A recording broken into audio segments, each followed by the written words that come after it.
Hello there, boys and girls, and welcome to Match 9. Today we're playing Yapo and his Norse team. Seven Deadly Sins is off watching people play Dota in real life in a stadium somewhere in California.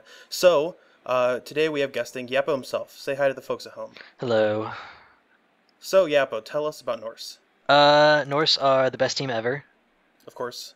but no, we've seen Corn already, and Corn's big gimmick is that they have frenzy on everyone.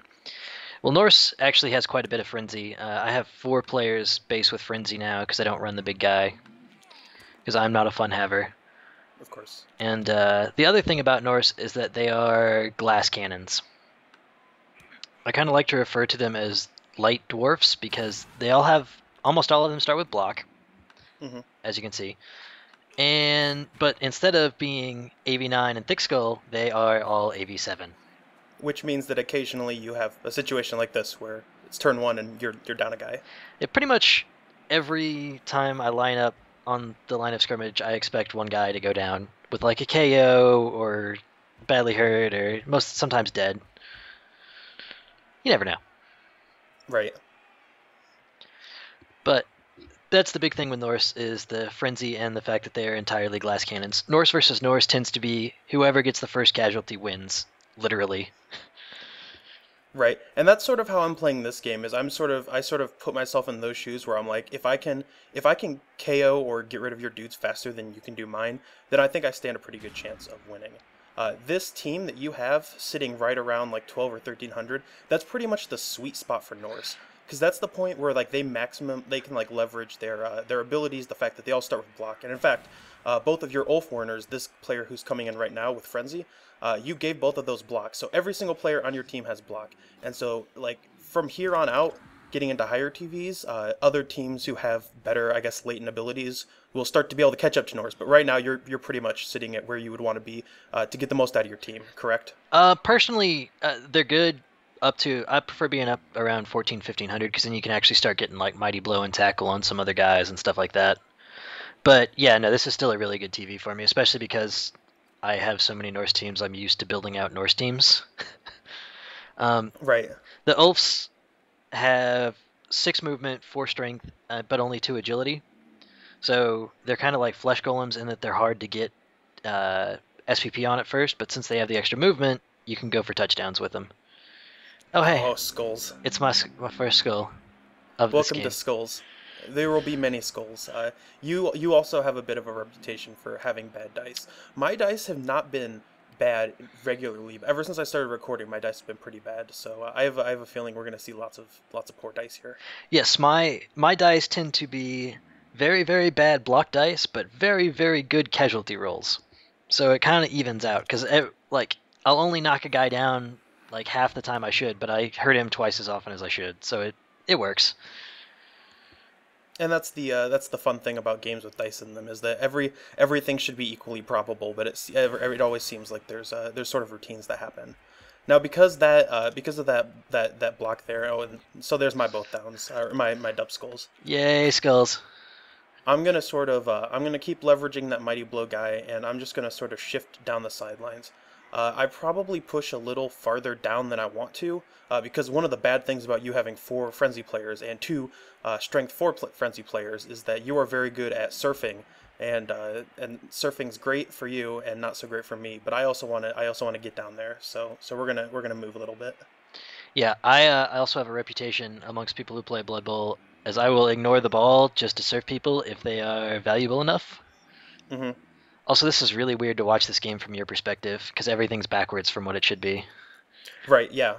Yeah. This is gonna be one of the rare occasions where both of us we both played this game, so we both know what's gonna happen. But we're You act sort like of also have to. I remember Yeah. things. Oh, that's true. Well, I know what happens because I had to watch this because I was editing it. But there should be some surprises. We'll see. Oh man. Oh, it's also a good time as any to welcome to the team Flesh Gordon, the new Flesh Golem. Yes, and I typed too much, but as soon as you're like flesh, Ah, yes, thank you. I savior of the can't do it. universe. Like I can't make my face make that noise. I've tried it so Uh, many times. I spent a couple seconds thinking about it. If I wanted to try to go for it and end up with the teenage boy voice crack, just in case, but I decided I'd go for it, and it seemed to work out all right. It wasn't bad. It was pretty good actually. I'll say.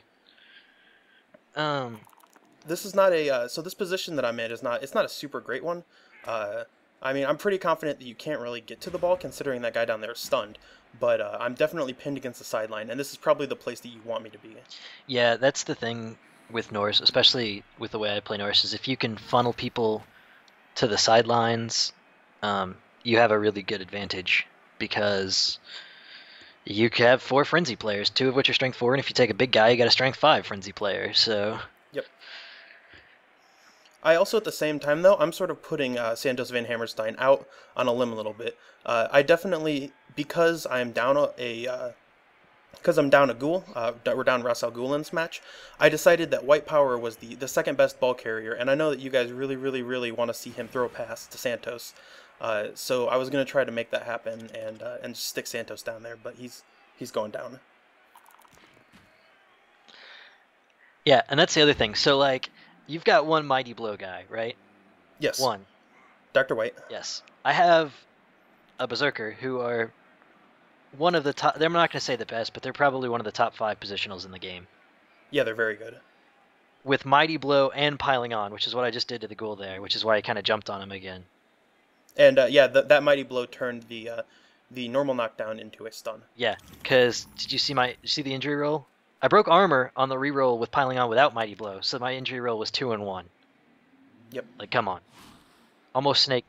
And the berserkers also come with jump up, so that means that I don't think we've seen jump up yet, but jump up is a skill where you can throw blocks off the ground at the cost of an agility roll, and because you're AG3, so I guess it's an agility roll +1, which means it's just 2 plus. No, but also it's an agility roll +2, which makes it a 2 Oh, plus. okay.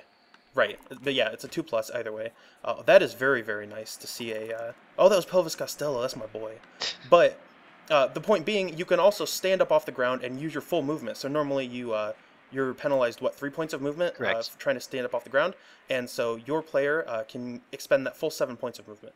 Now, the fact that you committed very, very hard to that left side, and the fact that I have a 9 movement werewolf, I see an opportunity to make a break for it, and that's going to be the plan here, is to get myself in a good position in case something fails, and to try to hand off to God,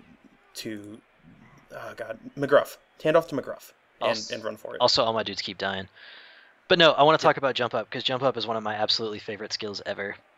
Yeah. Because jump up is both a bashy skill and an elfie skill at the same time, and both bashy and elfie teams take jump up on a regular basis. And that's great game design, I feel like, and a great skill design. Unlike, say, block, which is a super important skill that no one likes, that everyone has to have because it doesn't do anything. Correct. Like, which is part of the reason I started playing Norse, is because I'm lazy and don't want to level block on everyone. So, and I didn't want to play dwarves because that's dumb. Yeah, nobody wants to play dwarves. Your jump up also synergizes very well with piling on there, and in fact that's the combination that we call POM, POMB, piling on mighty blow. Also, if you're lucky enough to get a character with mutation access, or if you are lucky enough as a werewolf who starts with claw, you can get what we call claw POM, which is claw plus piling on plus mighty blow, and that's pretty much like the best synergy for as far as killing players as easily as possible. Yeah, that's basically Murder Town Express. Correct. And another piling on, and nothing. Now this, because I failed that handoff, I believe I snaked it, the actual handoff. I could be wrong, but because I failed that handoff and that ball scattered right back into White Power and, in fact, away from him, this is now very, very bad position because your player is more than likely going to be able to stand up and get that ball. It's only 3 agility, but I can at least mark it. Like, I tend to play relatively conservatively as far as going for the ball. What was or should have been a pretty cool and awesome and nifty play is now really scary for me because you have a good shot here. What I don't even know what I'm doing here. Like, I know there was a couple turns where I was like, man, I really got to think, because this is like my 3rd or 4th game of Blood Bowl in like 6 months. Right. And I kind of forgot what I was doing, and then I was just like, yeah, screw it. So you bring Germer down here to blitz away my guy, and now things are really bad for me. Oh, that was it. Okay, that's why I did that. Okay. Yep. I understand my moves now. It all makes sense. Oh, well, how did I end up with a default name guy? That's terrible. I don't know. Is that a default name guy? It looks. I don't know. Yeah, it's a default name guy. That's not a... Because everyone on this team is named for Edward Sharpe and the Magnetic Zeros songs. I see. I figured it was some sort of gimmick because the player names were weird enough, but we'll see here. Uh, so up here, I am going to do something that's very dumb, and I'm going to point it out because I like pointing out when I do dumb stuff. But the player up there carries on, who is Berserker. a berserker, right? So he's going to -2 dB me as you're one to do if you don't have block, because that's sort of safe. I'm going to choose to not stand firm. I don't know why I did this, but by not doing that, that means that that player laying on the ground home can just get up and walk away. Maybe I don't know what I was thinking. And then you turned it back on again, which was the weird part. I was just like, maybe he just wanted to move further away, like get the Berserker really away like- from his other guys. I don't know. Like I really like turning off stand firm. It's really fun. I don't know. I like how you realized it immediately too. Like before I even picked him up to move him, like you were just like, Yep. wait, no. I've done a bad thing. All that really means is that normally I would have just been able to knock away, with Pelvis Costello, knock away their Dear Believer and move Dr. White over to provide the assist. But what that means is that I'm going to have to, and here you can see I'm counting spaces. I'm preparing for the dream, which is McGruff being able to pick up that ball and pass it to Santos, just hurl it down the field. And so I was getting Santos in position so he'd be able to score as soon as he catches that ball, presumably the next turn, which I do like that. That was an extremely greedy move because Santos is probably better leveraged actually helping. And the fact that you're about to score and I'm thinking, you know what? I'm gonna just in case I'm gonna get ready. Yeah, to this see is if I can this is score. like a Skaven setup. Like, oh, I'll just run my strip ball tackle wrestler over there real quick, and Mhm. And so I get the going for it. But the problem here is that Jade, your runner has blodge. So we're gonna get 4 chances here to roll a pow. and if you're me, you'll row push skull both times. Nope, I roll a pow. It's all good. Not a great scatter, but not the worst scatter. So I am now prepared to score next turn, as it's been foretold. Yeah, how many more passes does he need before he can get strong arm? McGruff? No, your pass white. Oh God, probably quite a few. I think he only has oh no, is that? No, he has like 7, I think, because he keeps getting badly hurt and knocked out of games. So not a lot of Lame. SVP. Yep. One of these days though, the dream. I will complete a pass. We have no completed passes yet, so we'll see. Man, Norse aren't even a passing team, and I have a thrower that's got like 5 or 6 passes. Yeah, well, you also, I don't know. Am a crazy I- person? Yeah, We'll go with that. I'm sure there were plenty of vanity passes in there as well. So I will point this out because I like this. You spend a minute and a half contemplating your moves, and then the very first thing you do is roll a 1 dB and it's a skull. I thought that was hilarious. So Yeah, I after editing 30 something Blood Bowl matches, you get really used to don't do anything until you're ready to actually do everything. yep. Except apparently I wasn't ready because I had to spin the reroll.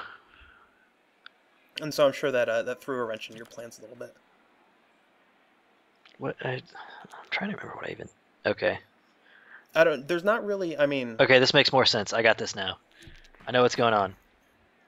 And I can blitz with the runner because that'll give me a dauntless assist, Yes. which is another skill we haven't seen yet, I don't believe. No, we saw it with the dwarfs, the Okay. troll slayers. Yes, Troll Slayers. But yeah, dauntless on a what is it? An agility roll also. No, dauntless is just a straight Okay. roll. You have to roll and then add to your strength, and that has to be greater than your opponent's strength. Right. Oh, right. Yeah. So for a 4 strength guy, it's just a 2+ roll. But it appears that you're not going to go for the ball. The two of us are both in pretty good positions. Oh no, are you going to try to knock it free? What am I even doing here? Yeah, Yes. yeah. You're going to try to knock me out of the ball. That doesn't work because block keeps frenzy from happening. Yep, block prevents the second frenzy block. I can frenzy him off with the home. No, more skulls. Not with that guy. That guy's rolling skulls, and that in fact frees up frees up Frankencastle, the garbage newly kicked zombie, to do something really dumb. I see the dream here. I see an ability, a way to, if I can chain push both Jade and Orf Grimgear off the ball, then I can have white power dodge away and complete a pass, and the passing dream is real. So we're gonna make that happen. All right, I'm excited for this because I actually don't remember what happens. It's we played this what, like 2 days ago? This is sad. Yeah, 2 days ago. I make some careful deliberations to make sure that there's not like a more reasonable play than running a zombie GFI 1D being and dodging, passing, and scoring. But I think we're gonna go for it. It's too good to not go for. That's how legends are made. Correct. Was Frankencastle the one you hate, or is it? Yes, Frankencastle's the one who gets hurt and gets knocked out of like every match. So he's gonna just like trip on the GFI and scatter the ball and. Yeah, probably. Surprisingly, he does mediocre, and that's all I need out of him because he has now cleared off Oregon Grimmer, and Beef Slab can clear off Jade, and then the ball is totally free, and we'll see very soon that what was a pretty bad clumped up position is now. I now have you sort of pinned against the sidelines, and the White Power, Mr. White Power, can dodge away onto the ball and complete a pass. So here we go. Is this gonna be it? Is this gonna be the first pass? No. Had no, I it's not had terrible skulls all the time. That's and what happened. After a series of like 6 different scatters directly onto every player, you end up with the ball, and that's terrible news. Yeah, so that's also my piling on player though. Yes. So fun story. When I first played Cyanide, I didn't realize you could turn off skills, like I think I know where this is like most going. new players. Right. And I was like, oh, I've got a berserker. What should I get? And everyone's like, oh, piling on, because he's got jump up. So I did it. And the very first game with piling on, it ended up with the ball, and I tried to blitz my way out of a mark. Mm-hmm. And yeah, if you pile on with the Yes. ball, you lose the ball and you turn over. Fun fact. Yep. That's everybody does that on their first time getting piling on. Is they're like, oh, I didn't know I was supposed to turn it to ask. But that's probably the worst offense that I've ever heard, which is where you actually manage to lose the ball somehow. That's pretty great. So, oh yeah, we gotta surf because, surf every day. Surf's up. Yeah. Yep. I've surfed a TG from a Tomb Guardian from 4 spaces out before, which have strength 5. All right, I am serious about my surfing. I surfed an alpha wave from like 5 squares a few videos ago. 5 squares would be out of the out of the wide zone. I find that claim dubious. It was a pretty great surf. I had pretty much lined up my players to make the surf happen, and it did. Anyway, but now all I got to do is punch some guys back away, and I have a natural wall to protect me there. Luckily for me, Beef Slab is a standing firm, and that's great because that pins you even more onto the sideline of this sort of the 2 giant death walls that we have both constructed. Yeah, what am I? Oh, I was gonna Going surf after McGruff. Yeah, that's it. Yep. Unfortunately, Johnny Rotten, who had been basically standing there and taking the frenzy punches, he got stunned, and that freed up, and now McGruff is KO'd, and that's bad. Yeah, because now your fastest player is White Power, and he's on the field down there, and then Santos Van Hammerstein, who is on the entire wrong end of the pitch. The dream was alive, but now Santos is in the worst possible spot. That's very helpful, though. You missing that dodge with your dodge player, three pluses with rerolls failing, means that I still have a legitimate shot at this ball. I'm out of rerolls, granted, but I still have a legitimate shot at this ball. At the very least, I can try to stop you from scoring, considering we're getting very close to halftime. I still got like 3 turns left. That's true. So I wouldn't call that very. I don't know. Anyway, you should have gone for the Gulf Surf right here. Always be surfing. I want to win. I just want to win. That's what I'm here for. I'm putting Frankencastle in a spot to get surfed pretty easily, but I don't care because it's Frankencastle, and also because I want to punch this ball. So let's go for it. It's a zombie, so who cares? Right, correct. It's even more than that as a zombie I don't like, but of course, Skulls! I don't even think about it. I don't even pause. I just accept the fate of the double skull. And there you go. Honestly, that's the best policy at this point for both of us. if you get salty and you pause every time you roll a dub skull, it's going to be a very long game. That's just how it works sometimes. And because why not? There's a surf. And that was there's a casualty that's sticking. I believe we so close to the regeneration, but it does not succeed. And I failed the going for it for the assist. Yep. But I mean, that going for it was frankly all you really had to do. Well, you didn't even have to do it really, because at this point, you not wanting to go for it because you might trip and fall in the end zone, you're pretty well secured, and you're going to be scoring this next turn because I can't get the ball. I would like to note that I am not intentionally stalling. It's just that I have had a Norse Berserker snake going forward into the end zone and die. Yep. And I've had a couple other players snake and injure themselves for going for it into the end zone. That seems to be the most dangerous place for me to going for it. Yeah, the stalling in these sort of league pickup games, this is totally an acceptable thing to do, is to not GFI into the end zone.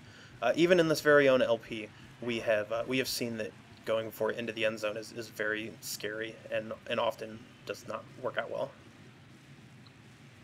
If this was like a serious tournament, though, I would be trying to stall until turn 8. Oh, absolutely. Because your werewolf is KO'd, and the only thing I have KO'd is like a lineman, so it would be in my best interest to have the fewest KO rolls possible. Yes. Often if you can get in the position where you are able to zone out your opponent like this and stall, it often means that you have very good board position, and so you're very, very you really want to do that. But in this case, you're going to be a pro and just go ahead and score. Yeah, because it makes for less fun videos if you actually play like Super Spurgy. Correct. That's my excuse for doing the things I do. Sometimes it's all for the sake of fun. Need more Hail Mary pass to go with your diving catch. It's a matter of time. We're working on it. Nobody on the team gets past normals, so we'll try for it. Should have picked a better team. That's all I'm saying. You should have killed the team so we could have rerolled a new one. I was trying, but you got to get a little higher TV for real murder to come out. Of course. So having no other great targets, I'm just going to do the arbitrary, put a little bit of pressure on the ball. So just in case you manage to screw this up somehow, or you try to get greedy, I can stop you. And I'm just gonna go for the Norse werewolves because to me they pose the biggest threat, being strength 4. Blitz the expensive players when in doubt. Basically. Considering the guy with Palm, the piling on mighty blow guy is the one with the ball, and so I can't get to him. I'm just gonna go for the next one. Actually, the Ulfs are just as expensive as he is. Oh. Yeah, I guess. Ulfs, all 3 players cost 130k TV. So let's see here. Are you gonna get greedy, or are you just gonna go for it? No rerolls. Yeah, so every block is dangerous. If I had a reroll. What am I? Oh, okay. I believe you're going to try to surf Pelvis Costello. I am. Yes. Using your own player to stand in the way. Unfortunately, you don't get it, and instead we see the King of Skills wrestle. Brings us both to the ground without having to make rolls. Safe and sound. But I was trying for the surf, and then we got to do a dance. Look at that Saucy's Hell touchdown dance. You ran towards me and then ran away. Yeah, that is extreme disrespect. I got to juke. Extreme. You gotta juke it out, you know. Sign of extreme disrespect. Luckily, my KO comes back and yours does not. I think we're still even on players though, because I came in with 12. Yes, that is correct. And you will get another chance here at halftime to get that player back. I get 2 more chances if you can do a 1-turn touchdown. I don't think I can do a 1-turn touchdown. I can do a 1-turn. Especially not with your setup. I can do a 1-turn touchdown with Norse. I don't know what your problem is. You got a 9 movement guy. I don't want to make dodges. So instead, I swear to God, we're finally going to do the pass. White Power has the ball in his hands, and I have nothing else to do but pass that ball. So we're going to complete a pass. Oh, hey, more KOs. Yeah, it's with an AV7 line, pretty much every time you line up, somebody's going to get injured. Yep. It's just kind of to be expected. So here is another case of I really want to blitz a guy with my Claw Werewolf. I really don't need to, and this is a blotch player, and the fact that you're AV7 on everything means that you actually don't give a shit about Claw. Yeah, Claw is literally wasted team value. Well, the Ulfwarners are AV8, but it's really hard to hit them with your Werewolf, so... Yeah. I also lose track of that turn counter, so I know it's my turn 8, but I forget that you also have a turn 8 in return. So I leave McGruff in a pretty easy position to get punched, and that's sort of scary. So what we're gonna do is we're gonna do something dumb because we can. So we're gonna move white power over there to try to slow down the wolf punch, and then we're gonna throw from in a tackle zone. So that's a 4+, but we have pass. So it's... Now here's a weird case where I actually failed both passes, so it was an inaccurate pass, and the way it scattered, it actually landed in the square with Santos. Well, And he Santos caught the has ball. Santos has diving catch, right? Oh yeah, no, you're right. That's right. Correct. So you have actually, with an inaccurate pass, you have just shy of a 50% chance of getting it within diving catch range. Yep. So. And I rolled a 6. You do not get the SPP from that pass, but I got the ball, and so I guess that's technically a pass. I think we should mark it down. It doesn't count in the game as a pass. It counts as a throw and a catch, but not a pass. It counts in my heart as a pass, and that's what matters. Now, I was trying to figure out how to punch McGruff because I was like, that's a juicy target. Of course. And I was trying to figure out how to do it with a guy that has piling on and mighty blow, but I couldn't really make the angles work. So I could figure out how to push everyone through so that my thrower could get a punch on him at least. Yeah, if you want to see an interesting lesson in chain pushing, pay attention here because this is gonna get a little raucous. My chain pushing is insane, to be honest. Like most people are just like, wait, what? Yeah, at some point it's like, why are you even doing all of this? But it's for a good reason. It'll all make sense better. in a minute. But Yep. That's the big thing if you guys want to play Norse or especially Khorne, is learn to frenzy and learn how to chain push and learn to recognize follow-ups and pushes and all that other fun stuff because you're going to be doing it a lot. And it's also very useful to learn, so you can learn how to better defend against it. I'm okay. I gave up in that first half. I gave up a couple opportunities for you to surf my guys and just generally get pretty good frenzy punches. But I've been trying to prevent you from getting that value out of those. So here we go. Time for McGruff to take a little trip.